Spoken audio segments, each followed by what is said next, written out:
بسم اللہ الرحمن الرحیم۔ روزے کا کفارہ اور فدیہ کن صورتوں میں دیا جاتا ہے؟ رمضان کا روزہ توڑ دینے کا کفارہ یہ ہے کہ ایک غلام آزاد کرے۔ جہاں غلام نہ ملتے ہوں یا غلام کے خریدنے پر قدرت نہ ہو، جیسا کہ آج کل ایسا ہی ہے، تو 60 روزے مسلسل رکھے، ناگا نہ ہو، ورنہ پھر شروع سے 60 روزے پورے رکھنے ہوں گے۔ اور اگر روزہ کی طاقت نہ ہو تو پھر 60 مسکینوں کو پیٹ بھر کر دونوں وقت کھانا کھلائے۔ اگر کسی شخص نے کفارہ کے روزے رکھنے شروع کیے اور 60 روزوں کی تعداد پوری ہونے سے پہلے درمیان میں کوئی عذر پیش آ گیا جس کی وجہ سے روزے رکھنے کا تسلسل برقرار نہیں رہا اور ایک یا زیادہ دن کے روزوں کا ناغہ ہو گیا، تو اب پھر نئے سرے سے 60 روزوں کی تعداد پوری کرنی ہوگی۔ کسی عورت کو نفاس، ولادت کے بعد آنے والے خون کی وجہ سے درمیان میں روزہ چھوٹ جانے کی بنا پر 60 روزے رکھنے میں تسلسل برقرار نہیں رہا، تو بھی ان روزوں سے کفارہ صحیح نہیں ہوا، بلکہ نئے سرے سے تعداد پوری کرنی ہوگی۔ عورت کے جتنے روزے درمیان میں حیض کی وجہ سے چھوٹ گئے ہیں وہ معاف ہیں۔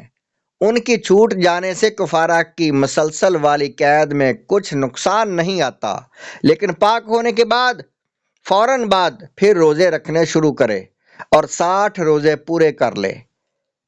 اگر کفارے کے روزے چاند دیکھ کر قمری مہینے کی پہلی تاریخ سے شروع کر دیے تو چاند کے حساب سے 2 مہینے پورے کیے جائیں گے، خواہ دونوں مہینے 30 کے ہوں یا 29 کے، یا ایک 30 کا ہو اور ایک 29 کا۔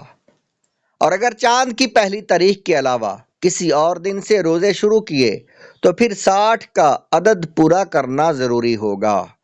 اگر ایک ہی رمضان کے 2 یا 3 روزوں کے توڑنے کا کفارہ ذمہ میں لازم ہوا اور ابھی تک کسی روزہ کا کفارہ ادا نہیں کیا تو سب روزوں کی طرف سے ایک ہی کفارہ کافی ہے، اگرچہ قضا ہر ایک روزہ کی الگ الگ ہے۔ البتہ اگر یہ روزے ایک رمضان کے نہ ہوں بلکہ الگ الگ رمضان کے ہوں تو ہر رمضان کے روزے کا علیحدہ علیحدہ کفارہ دینا پڑے گا، جبکہ بعض حضرات کے نزدیک اس صورت میں بھی سب کی طرف سے ایک ہی کفارہ واجب اور کافی ہوگا۔ روزہ کی کفارہ میں کھانا کھلانے میں جس طرح یہ جائز ہے کہ 60 غریبوں کو 2 وقت پیٹ بھر کر کھانا کھلائے، اسی طرح یہ بھی جائز ہے کہ کھانا کھلانے کی بجائے غلہ یا نقدی دے کر روزے کا کفارہ ادا کرے، اور اس صورت میں ایک صدقہ فطر کی مقدار ایک غریب کو 2 وقت کا کھانا کھلانے کے قائم مقام سمجھی جائے گی، اور صدقہ فطر کی مقدار کا ذکر آگے فدیے کے بیان میں آئے گا۔ 60 غریبوں کو 2 وقت کھانا کھلانے میں یہ بھی جائز ہے کہ ایک ہی دن میں 2 وقت کھانا کھلائے، اور یہ بھی جائز ہے کہ ایک یا زیادہ دنوں کا فاصلہ دے کر 2 وقت کھانا کھلائے، لیکن اگر ایک وقت کا کھانا ایک غریب کو اور دوسرے وقت کا کھانا دوسرے غریب کو کھلائے تو یہ جائز نہیں ہے۔ اگر 60 دن کا حساب کر کے ایک غریب کو ایک ہی دن میں یکمشت یا متفرق طور پر کفارہ دے دیا تو ایک دن کے اعتبار سے ادا ہو گیا، یعنی ایک دن میں ایک غریب کو ایک روزے کے فدیہ کی مقدار سے زیادہ دینا درست نہیں۔ اسی طرح اگر کسی نے 120 افراد کو ایک ہی وقت میں کھانا کھلا دیا تو وہ اس طرح سمجھا جائے گا کہ جس طرح 60 افراد کو ایک وقت میں کھانا کھلایا، لہذا 60 افراد کو ایک وقت کا مزید کھانا کھلانا پڑے گا۔ مسئلہ نمبر 14، اگر ایک ہی غریب کو صبح شام 60 دن تک کھانا کھلایا یا 60 دن تک ایک صدقہ فطر کے برابر غلہ یا رقم دی جاتی رہی تو بھی کفارہ صحیح ہوگا۔ اسی طرح اگر کسی غریب کو 60 دن لگاتار کھانا نہیں کھلایا یا صدقہ فطر کے برابر غلہ یا رقم لگاتار روزانہ نہ دی، بلکہ درمیان میں کچھ دن ناگا ہو گئے تو کچھ حرج نہیں۔ اگر کسی غریب کو ایک صدقہ فطر کی مقدار سے کم دیا تو صحیح نہیں ہوگا۔ غریب شخص کو پیٹ بھر کر کھانا کھلانا ضروری ہے۔ اسی وجہ سے اگر کسی غریب کا پہلے سے پیٹ بھرا ہوا ہے یا اگر کوئی بچہ ہے جو بالغ نہیں ہے اور نہ ہی بالغ ہونے کے قریب ہے تو اس کو کھانا کھلانا کافی نہیں ہے۔ اور پیٹ بھر کر کھانا کھلانے کے لیے کوئی مقدار متعین نہیں ہے، جتنا غریب پیٹ بھر کر کھائے وہ کافی ہے۔ غریبوں اور مسکینوں کو کفارہ کا کھانا کھلاتے یا رقم دیتے وقت یہ ضروری نہیں کہ ان کو بتایا جائے کہ یہ روزے کا کفارہ ہے، بلکہ دل میں نیت کر لینا کافی ہے۔ خواہ وہ پھر اس کھانے کو دعوت اور اس رقم کو ہدیہ سمجھے، اس سے فرق نہیں پڑتا۔ جن غریبوں کو کفارہ کا کھانا کھلانا یا رقم دینا جائز ہے وہ ایسے غریب ہونے چاہیے جن کو زکوٰۃ اور صدقہ فطر دینا جائز ہے۔ اس کی تفصیل آگے فدیے کے بیان میں آئے گی۔ رمضان کے روزوں کی قضاء کے احکام۔ قرآن مجید میں اللہ تعالیٰ کا ارشاد ہے فَمَنْ كَانَ مِنْكُمْ مَرِيضًا أَوْ عَلَىٰ سَفَرٍ فَعِدَّةٌ مِّنْ أَيَّامٍ أُخَرَ۔ یہ آیت سورۃ بقرہ کی آیت نمبر 184 ہے۔ پس جو تم میں سے مریض ہو یا سفر میں ہو تو اسے دوسرے دنوں میں روزہ شمار کر لینے کی گنجائش ہے۔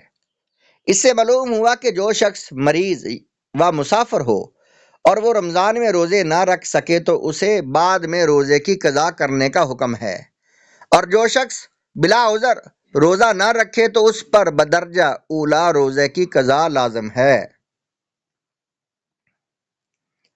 اسی طرح اگر کوئی رمضان کا روزہ رکھ کر بلا عذر عمدن توڑ دے اور اس پر کفارہ واجب ہو تو اس پر روزے کی قضا بھی لازم ہے۔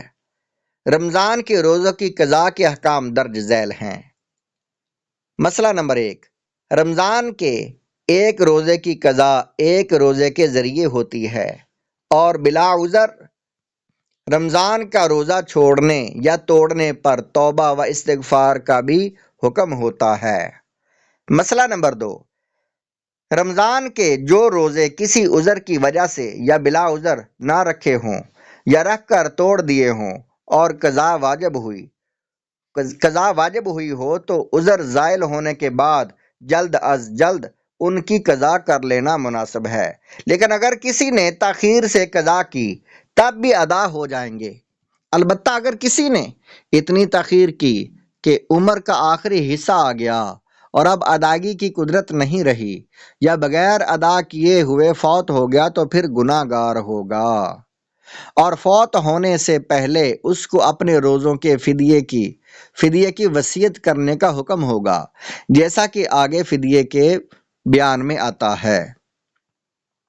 جو مریض چند دن تک روزہ نہ رکھ سکا، پھر وہ چند دن صحت یاب رہا، پھر وہ فوت ہو گیا تو اس پر اتنے دن کے روزوں کی قضا کرنا ضروری تھا جتنے دن وہ صحت یاب رہا۔ مسئلہ نمبر 4، اگر رمضان کے روزے ذمے میں ہیں اور دوسرا رمضان آ گیا تو اب رمضان کے ادا روزے رکھنا چاہیے اور قضا روزوں کی رمضان کے بعد ادائیگی کرنی چاہیے۔ البتہ اگر رمضان سے پہلے بآسانی ممکن ہو تو قضا روزوں کو رکھ لینا بہتر ہے۔ حضرت عائشہ رضی اللہ تعالی عنہا اپنے ذمہ میں قضا شدہ روزوں کو رمضان سے پہلے شعبان کے مہینے میں رکھ لیا کرتی تھیں۔ مسئلہ نمبر 5، اگر کسی کے ذمہ رمضان کے روزوں کی قضا باقی ہے تو ان کی ادائیگی سے پہلے نفل و سنت روزے رکھنا جائز ہے، یعنی سنت و نفل روزے رکھنے کے لیے یہ ضروری نہیں کہ پہلے ذمہ میں فرض روزوں کی قضا پوری کی جائے۔ اگر کسی نے عذر کی وجہ سے رمضان کے روزے نہیں رکھے اور پھر وہ عذر زائل و ختم ہونے سے پہلے فوت ہو گیا تو اس پر کچھ واجب نہیں۔ جتنے روزے قضا ہو گئے ہوں سب کو لگاتار یا الگ الگ اور ترتیب کے ساتھ اور بلا ترتیب کے سب طرح رکھنا جائز ہے، البتہ اگر کوئی ترتیب سے رکھے تو بہتر ہے۔ مسئلہ نمبر 8، قضا روزے میں صبح صادق ہونے سے پہلے روزے کی نیت کرنا ضروری ہے۔ اگر صبح صادق ہو جانے کے بعد نیت کی تو قضا صحیح نہیں ہوئی بلکہ یہ روزہ نفل ہو گیا۔ قضا کا روزہ پھر رکھے۔ کفارے کے روزے کا بھی یہی حکم ہے کہ صبح صادق ہونے سے پہلے نیت کرنا چاہیے۔ مسئلہ نمبر 9، قضا کے روزے میں دن تاریخ مقرر کر کے قضا کی نیت کرنا، مثلا یہ کہ میں فلاں تاریخ کا روزہ قضا کر رہا ہوں، ضروری نہیں بلکہ جتنے روزے قضا ہوں اتنے ہی روزے رکھ لینا کافی ہے۔ البتہ اگر 2 رمضان کے کچھ روزے قضا ہو گئے اس لیے دونوں سال کے روزوں کی قضا رکھنا ہے تو بعض مشائخ کے نزدیک سال کا مقرر کرنا ضروری ہے، یعنی اس طرح نیت کرے کہ فلاں سال کے روزوں کی قضا رکھتا ہوں، اور بعض کے نزدیک اس صورت میں بھی متعین کرنا ضروری نہیں ہے۔ اگر کسی کے ذمہ بہت سے رمضانوں کے روزے قضا ہیں اور ان کا سن وغیرہ یاد نہیں تو اس طرح کر لیا کرے کہ مثلا میرے ذمہ جتنے روزے قضا ہیں ان میں سے سب سے پہلے روزہ کی قضا کرتا ہوں، ہر مرتبہ یہی نیت کرتا رہے یہاں تک کہ اس کے ذمہ میں قضا شدہ روزوں کی تعداد مکمل ہو جائے۔